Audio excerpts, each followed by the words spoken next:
बिस्मिल्लाहिर्रहमानिर्रहीम। अस्सलाम वालेकुम। ज़ायक़ा पकवान 786 में आपको खुशामदीद कहते हैं।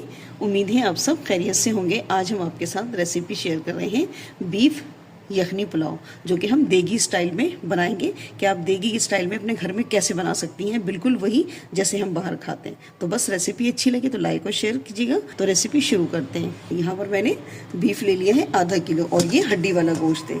ठीक है, तो ये हम इसमें डाल देंगे। यहाँ पर हमने एक लहसुन की पूरी गांठ ले ली है, नमक ले लिया है। गोश्त के मुताबिक हमने यहाँ पे नमक लिया है 1 टीस्पून। ठीक है, अभी हम गोश्त के लिए ही इसमें नमक डालेंगे। 4 मैंने लौंग ले ली है, थोड़ी सी दालचीनी ले ली है जो मैंने तोड़ ली है ताकि फ्लेवर अच्छा सा आए।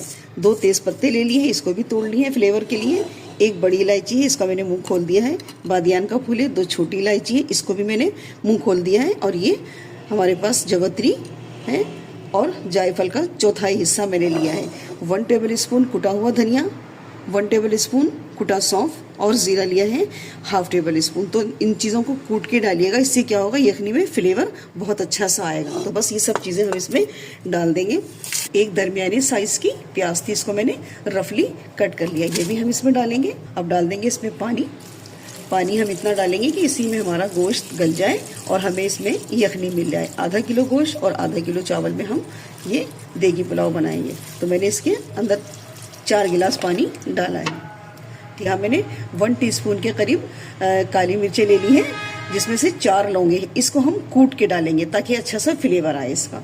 बस इसको हम कुकर की लिड लगाएंगे और इसको पकने के लिए रखेंगे। जैसे ही प्रेशर डेवलप होगा तो हम इसको कम से कम 5 सीटी लगाएंगे मीडियम आंच पर।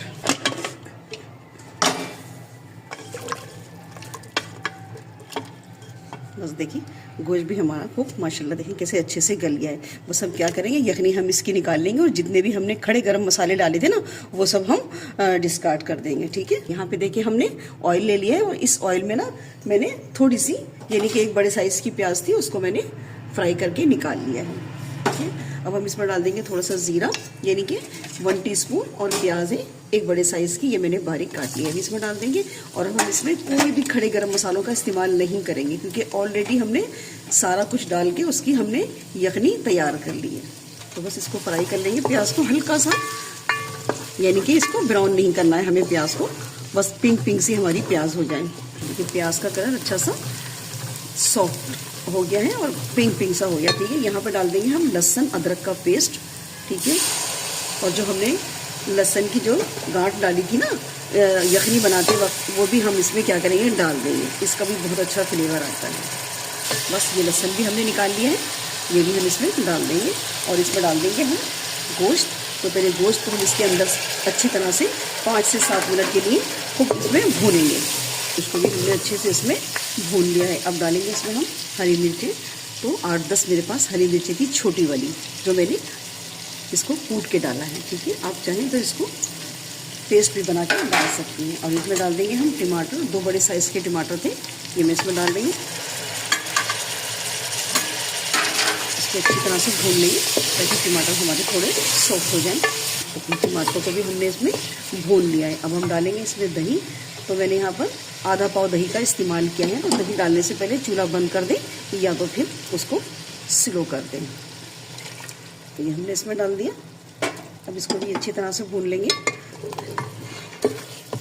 चलें, दही का पानी भी अच्छे से इसमें खुश्क हो गया है।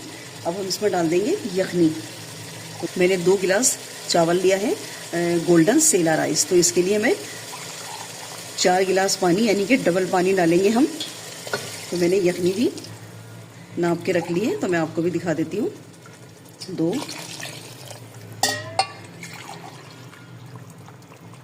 3 और ये 4, 1 गिलास इसमें बचा है पानी। और इसमें हम डाल देंगे जो हमने मसाले पीसे थे ना, लौंग और काली मिर्चें, ये हम इसमें डाल देंगे। बस हमने यहाँ पर हरी मिर्चों का इस्तेमाल किया है, कोई भी हमने पिसी मिर्च या कश्मीरी मिर्च का इस्तेमाल नहीं किया। हरी मिर्चों से जब ये पुलाव बनाएंगी तो हरी मिर्चों से अच्छा टेस्ट निकल कर आता है। तो बस इसमें एक उबाल आने का इंतज़ार करेंगे। अब क्या करूँगी, मैं इसको ढक दूँगी। बिस्मिल्लाहिर्रहमानिर्रहीम। देखिए पानी में उबाल आ गया है। अब यहाँ पे डाल देंगे हम इसमें चावल। ठीक है, तो चावल को मैंने 2 घंटे भिगो के रखा था, क्योंकि ये सेला राइस है, इसको 2 से 2.5 घंटे भी आप भिगो सकती हैं। तो बस मैं इसमें डाल दूंगी ये। पहले हमने यखनी में नमक डाला था गोश्त के लिहाज से, ठीक है। अब हमने इसमें चावल शामिल किया है, तो हम चावलों का नमक इसमें डालेंगे। तो एक साथ आप बिल्कुल यखनी में नमक मत डालिएगा, वरना क्या होगा, बोटियों के अंदर नमक तेज़ हो जाएगा। तो मैं इसमें 1.5 टेबल स्पून नमक और डालेंगे। अब थोड़ा सा यहाँ पे डाल देंगे हम हरा धनिया और 5 से 6 मेरे पास हरी मिर्चें हैं, इसको डाल देते हैं ताकि अच्छी सी खुशबू आ जाए पुलाव के अंदर।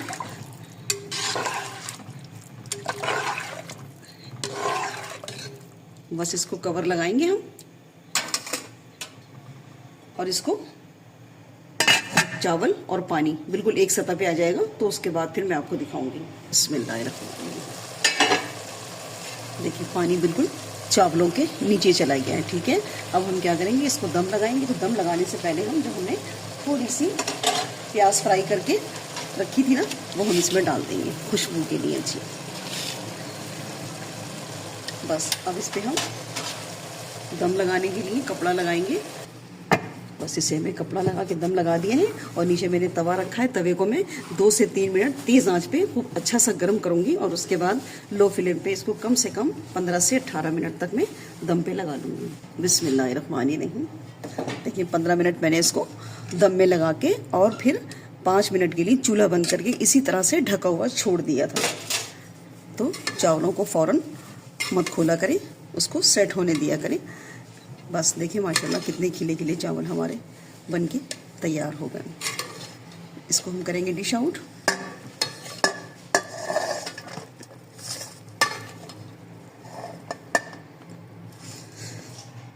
चलिए देखिए हमने यहाँ डिश आउट कर लिया इसको। थोड़ी सी हमने प्याज बचाई थी जो हमने फ्राई की थी, वो हम इसके ऊपर से स्प्रिंकल करेंगे और थोड़ा सा कटा हुआ धनिया। तो गार्निशिंग इस तरह करेंगे तो बहुत अच्छा लगता है। बस तो रेसिपी हमारी तैयार है। रेसिपी अच्छी लगी तो लाइक और शेयर ज़रूर कीजिएगा और चैनल पे नए हैं तो चैनल को भी सब्सक्राइब कर लें। मिलते हैं नेक्स्ट वीडियो में एक नई रेसिपी के साथ। अल्लाह हाफिज़।